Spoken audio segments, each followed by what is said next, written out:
Welcome back to Structures Unchained, your weekly deep dive into the world's most ambitious mega projects. 3 years ago, the world declared San Francisco dead. And then something happened that almost nobody predicted. The exact same industry that had abandoned the city came roaring back. A new version of it, armed with extraordinary amounts of capital. And it started leasing back the emptied downtown, one major office deal at a time. This is the story of how San Francisco went from America's most famous urban failure to its most surprising comeback. Let's break it down. Here's the twist that no obituary predicted. At the exact moment San Francisco looked finished, it happened to be sitting at the center of the single biggest technology gold rush of the century: artificial intelligence. The AI revolution didn't start everywhere. It started overwhelmingly in San Francisco. The most important AI companies on the planet, OpenAI, Anthropic, and dozens of fast-growing startups, were founded and headquartered right there, in the same city everyone was writing off.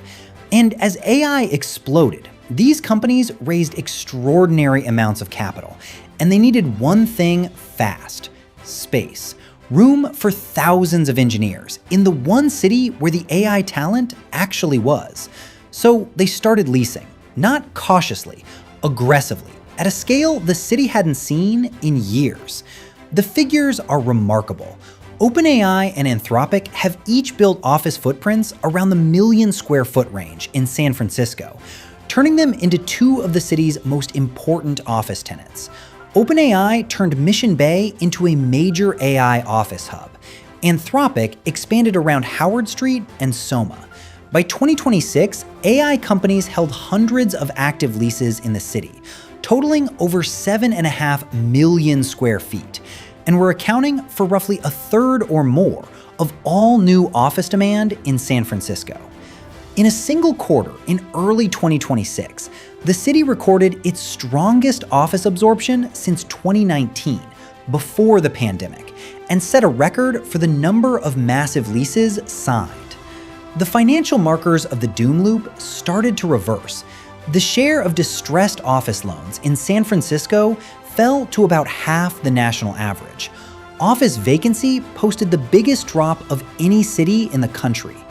Analysts who had predicted a wipeout began writing a new phrase instead: San Francisco's floor is in.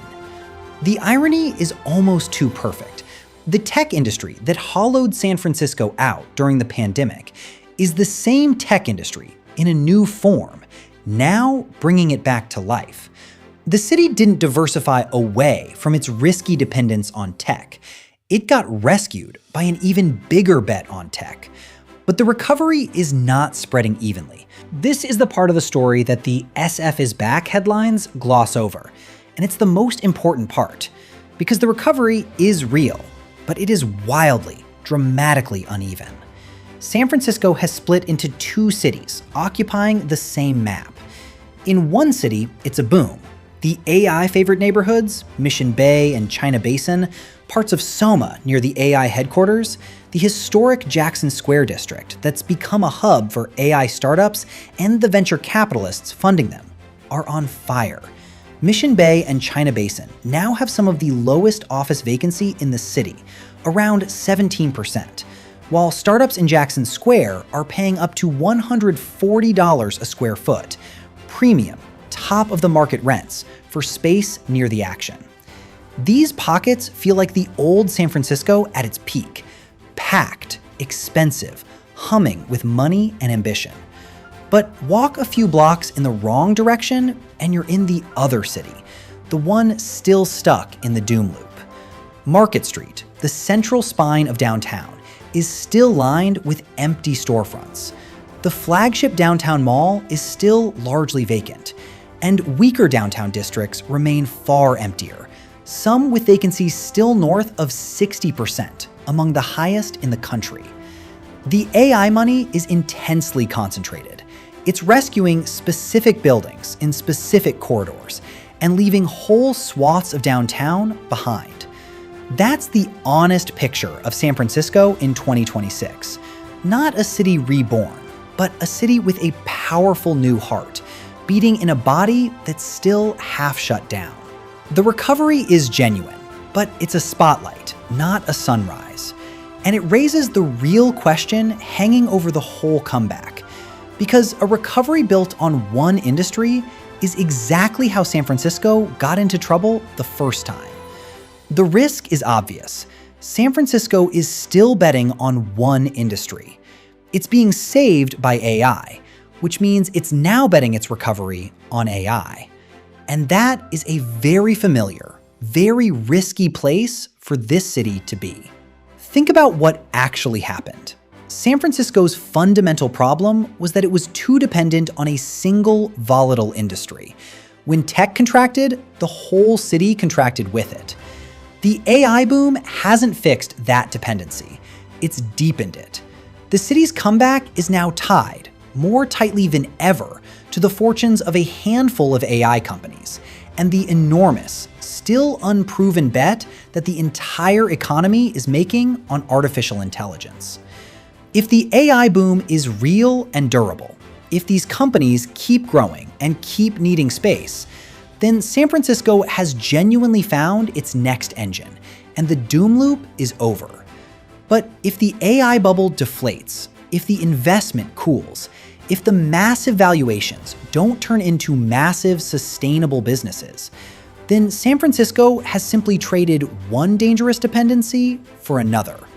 The same city that emptied out when the last tech wave broke could empty out again when this one does.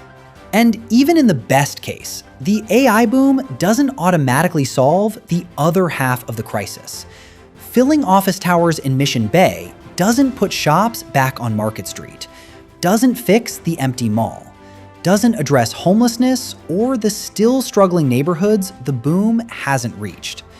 A city is more than its most expensive corridors. San Francisco's leaders now face the challenge of spreading a narrow, concentrated recovery outward before the window closes. Step back, and San Francisco's comeback is a lesson for every city watching it. So, is the San Francisco doom loop over? The honest answer is, it's complicated, and that's the whole point. By the hard numbers, the free fall has stopped. Vacancy is dropping, money is flooding back, the distressed loan crisis is easing, and the city is posting its strongest office demand since before the pandemic. The obituaries were wrong. San Francisco is not a dead city. It has done something almost no one thought possible 3 years ago. It has found a genuine, powerful new source of life. But not dead is not the same as fully healed. What San Francisco has actually pulled off is a spectacular reprieve, driven by being in exactly the right place at the right time for the biggest technology boom in a generation. It got lucky. Its founders happened to build the AI industry in the same city they were fleeing. That luck bought San Francisco a second chance. What it does with that chance is the open question. And there's a lesson here that reaches far beyond one city. San Francisco is the clearest example in America of how fragile a modern city's prosperity really is. How a place can go from the richest city on earth to a national punchline and back toward the top again, all in the span of about 5 years, all on the strength of which industry happens to be booming. Cities that live by a single industry die by it too. San Francisco keeps proving that in both directions. For now, the money is back. The towers in Mission Bay are filling again. The doom loop, at least in the places the money has reached, is over. Whether San Francisco can turn a narrow, AI-fueled rebound into a broad, lasting recovery, and whether the AI boom that saved it will last, is the story of the next decade. The city everyone wrote off refused to die. Now it has to prove it can actually live. Is San Francisco genuinely back, or is it just one AI crash away from another doom loop? Drop your take in the comments. Thanks for tuning in to today's video. See you next time.